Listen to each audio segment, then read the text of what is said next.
ओए, पिछले एपिसोड में आपने देखा कि आडम शिपयार्ड गया होता है कप्तान से मिलने।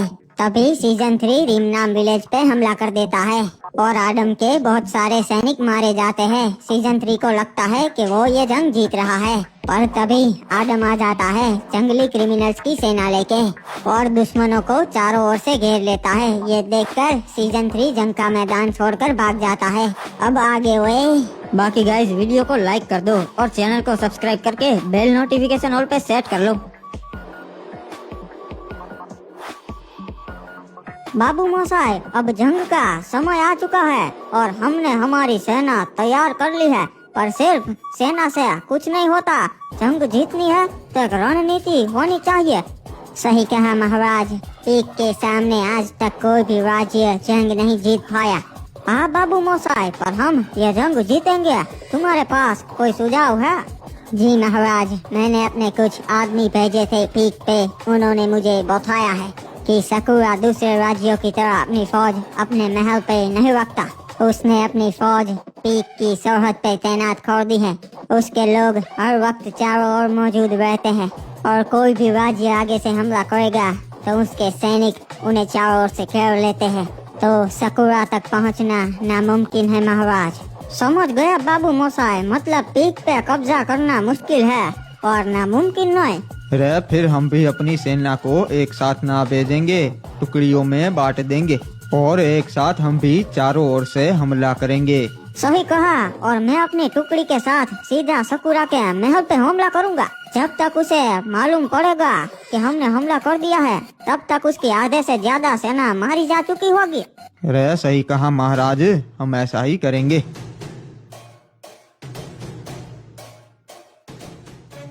अबे ये जंग तो मुझे बहुत भारी पड़ी बे। मेरे कितने सैनिक मारे गए, मेरा खास सलाहकार मर गया और फैक्ट्री की इज्जत चली गई।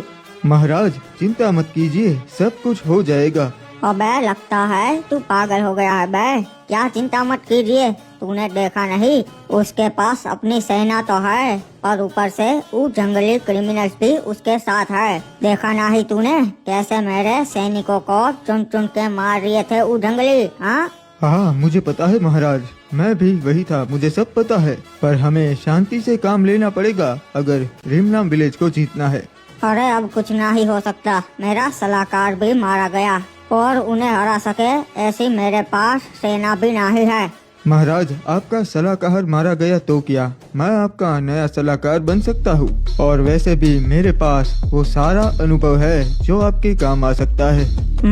ये बात तो तुम्हारी सही है बे। ठीक है, आज से तुम हमारे नए सलाहकार हो। जी महाराज, मैं शपथ लेता हूँ कि मरते दम तक मैं फैक्ट्री का साथ कभी नहीं छोड़ूंगा और आपको हर एक मुसीबत से बचाऊंगा। तो नए सलाहकार बताओ, अब हम क्या करें? हमारी आधे से ज्यादा सेना मारी जा चुकी है। महाराज हम उस आदम की तरह ही काम करेंगे। हम भी दूसरे राज्य और कबीले वालों को हमारे साथ ले लेंगे ताकि वो जंग में हमारे काम आ सके और हमारी सेना और भी मजबूत हो जाए। ये तो बढ़िया रणनीति है। इससे उसकी तरह हमारी सेना भी मजबूत होगी और फिर जंग के लिए हम तैयार हो गए। महाराज पोचिनो कबीले वाले हमारे बहुत काम आ सकते हैं। मैं चाहता हूँ कि आप और बदले में हम उसका कबीला मांग ले।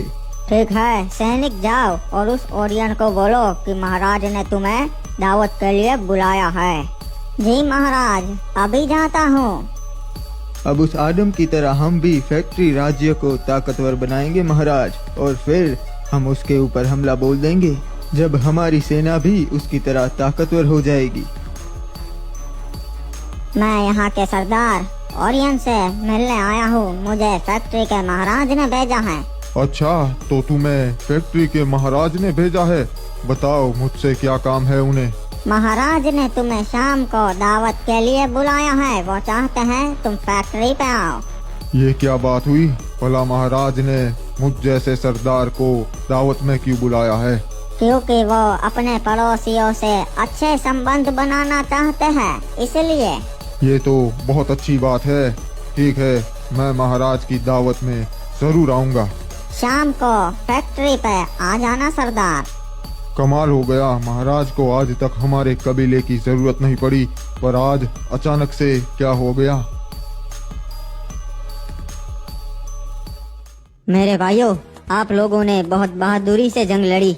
ये हमारी पहली जंग थी, फिर भी आप लोगों ने फैक्ट्री जैसे राज्य को करारा जवाब दिया और हम ये जंग जीत गए। सीजन 3 मैदान छोड़ के भाग गया और हमारी ये जंग जीतने की वजह क्रिमिनल्स है। इनके बिना ये जंग जीत पानी बहुत मुश्किल होती, तो इनका भी मैं शुक्रिया अदा करना चाहूँगा। और आज सबको मेरी तरफ से शाही दावत।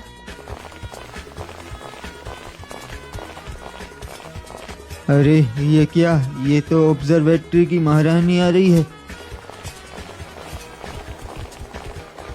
इससे बचकर रहना महाराज, लोग कहते हैं ये काला जादू करती है। रिमनाम विलेज के महाराज आडम, मैं आपको बधाई देती हूँ अपनी पहली जंग जीतने के लिए।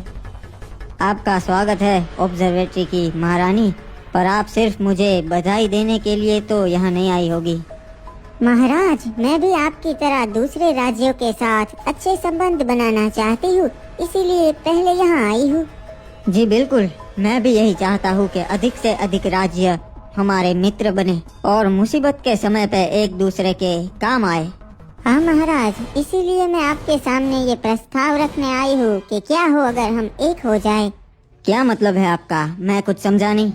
मैं चाहती हूँ कि आप मुझसे शादी कर ले, फिर हम दोनों के राज्य एक हो जाएंगे और हमारी सेना भी मजबूत हो जाएगी। माफ कीजिएगा महारानी, मैं आपका सम्मान करता हूँ, पर ये नहीं हो सकता। क्यों महाराज, क्या कमी है हम में जो आप हमसे शादी नहीं कर सकते? कोई कमी नहीं है, पर फिलहाल मेरा शादी करने का कोई विचार नहीं है। महाराज, आपने मेरा प्रस्ताव ठुकरा के बहुत बड़ी गलती कर दी। आपको इस बात का पछतावा बहुत जल्द होगा। महाराज, आपने बिल्कुल सही किया इसका प्रस्ताव ठुकरा के, वरना ये आपको वश में कर लेती और पूरे रिमनाम विलेज पे राज करती। हाँ सही कहा, ये ऑब्जर्वेटरी की महारानी भी इसी तरह बनी है। चाचा, इसका ध्यान रखना पड़ेगा, ये हम पे वार जरूर करेगी। पोटिनोक के सरदार ओरियन, तुम्हारा स्वागत है हमारी शाही दावत में। हमें अच्छा लगा कि तुम आए।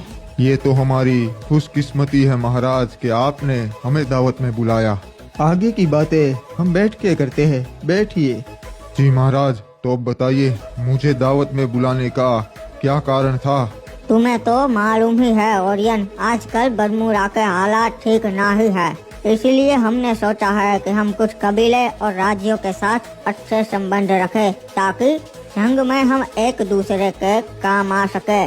जी महाराज, ये तो बड़ी ही अच्छी बात है।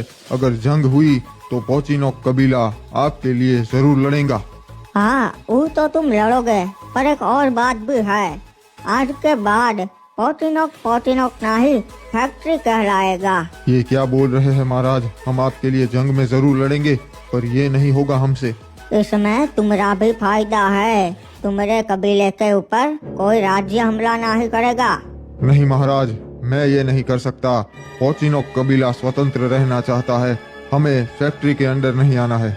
तुम समझ नहीं रहे कबीले वाले, अगर किसी राज्य ने तुम पे हमला कर दिया फिर क्या? हमारे कबीले में इतना तो दम है कि हम डट के सामना कर सके।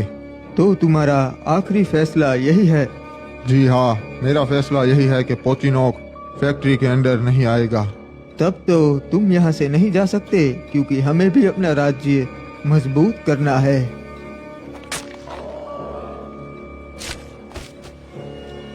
पर चिंता मत करो, तुम्हारे कबीले वासियों को मैं बता दूंगा कि तुम्हें तुम्हारे किसी दुश्मन ने मार दिया। क्या बात है सलाहकार, तुम तो वाकई बहुत ज्यादा तेज हो। जी महाराज, अब इन कबीले वालों को हमारी तरफ ले लेंगे और फैक्ट्री राज्य और भी बड़ा हो जाएगा। पोचिनोक कबीले वालों, बड़े ही अफसोस से आपको बताना पड़ रहा है कि आपके सरदार ओरियन को उसके किसी दुश्मन ने मार दिया। आपके कबीले का सरदार बहुत कमजोर था, तो मेरी सलाह आपको यह है कि आप फैक्ट्री में आ जाए और फैक्ट्री के साथ जुड़ जाइए। अरे हमारा सरदार इतना कमजोर नहीं था, ऐसे कैसे मार दिया? यही बात तो आपको समझनी है। ऐसा दोबारा ना हो, इसलिए आप फैक्ट्री के साथ जुड़ जाइए। कोई भी दुश्मन और राज्य आप पे हमला नहीं कर पाएगा। अरे नहीं, पोचिनोक कबीला किसी के साथ नहीं जुड़ेगा, हम स्वतंत्र रहेंगे। अरे तुम्हारी मर्जी है, अगर तुम स्वतंत्र रहना चाहते हो तो रहो। जितने लोग हमारे साथ जुड़ना चाहते हैं वो यही रहे और बाकी के लोग वहाँ चले जाइए। अरे हम किसी के साथ नहीं जुड़ेंगे, चलो भाइयों इस तरफ आ जाओ। तुम लोगों ने बहुत ही अच्छा फैसला लिया, महाराज के साथ जुड़कर इनकी वफादारी की कसम खाओ। हम कसम खाते हैं हम मरते दम तक महाराज के लिए वफादार रहेंगे और फैक्ट्री के लिए ही लड़ेंगे। बड़ा ही अच्छा फैसला लिया तुम लोगों ने। वैसे भी पोचिनोक तो फैक्ट्री के अंदर ही आएगा। एक मिनट, ये क्या बोल रहे हैं महाराज? महाराज सही कह रहे हैं, स्वतंत्र तो तुम्हें रहना है पर तुम जिंदा ही नहीं रहोगे, इसीलिए पोचिनोक अब फैक्ट्री हो गया है।